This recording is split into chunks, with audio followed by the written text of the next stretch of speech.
أعوذ بالله من الشيطان الرجيم.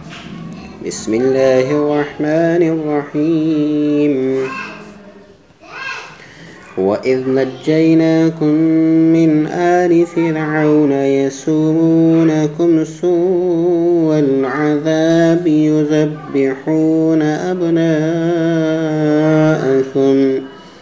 يذبحون أبناءكم ويستحيون نساءكم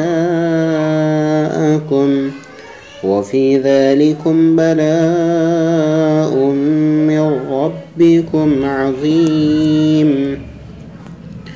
وإذ فرقنا بكم البحر فأنجيناكم وأغرقنا آل فرعون وأنتم تنظرون. وإذ واعدنا موسى 40 ليلة ثم اتخذتم العجل من بعده وأنتم ظالمون. ثم عفونا عنكم من بعد ذلك لعلكم تشكرون. وإذ آتينا موسى الكتاب والفرقان لعلكم تهتدون. وإذ قال موسى لقومه يا قوم إنكم ظلمتم أنفسكم باتخاذكم العجل فتوبوا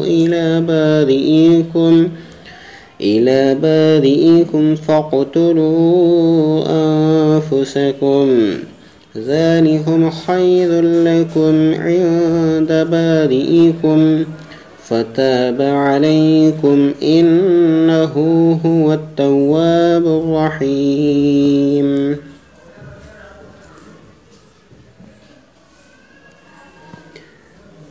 وإذ قلتم يا موسى لن نؤمن لك حتى نرى الله جهرة فأخذتكم الصاعقة وأنتم تنظرون.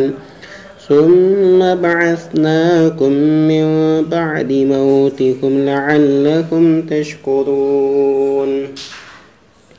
وظللنا عليكم الغمام وأنزلنا عليكم المن والسلوى كلوا من طيبات ما رزقناكم وما ظلمونا ولكن كانوا أنفسهم يظلمون.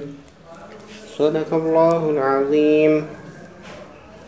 उम्मीद है कि जो भी पढ़ा है अभी इंशाल्लाह आपको समझ में आया होगा। अगर आपको कुछ नहीं समझ में आया है या आपको पढ़ने में कहीं परेशानी हो रही है तो आप नीचे कमेंट कीजिए या हमारे व्हाट्सएप पर कांटेक्ट कीजिए और ये वीडियो अपने दोस्तों के साथ भी शेयर कर दीजिए ताकि वो भी इस वीडियो से फ़ायदा हासिल कर सकें।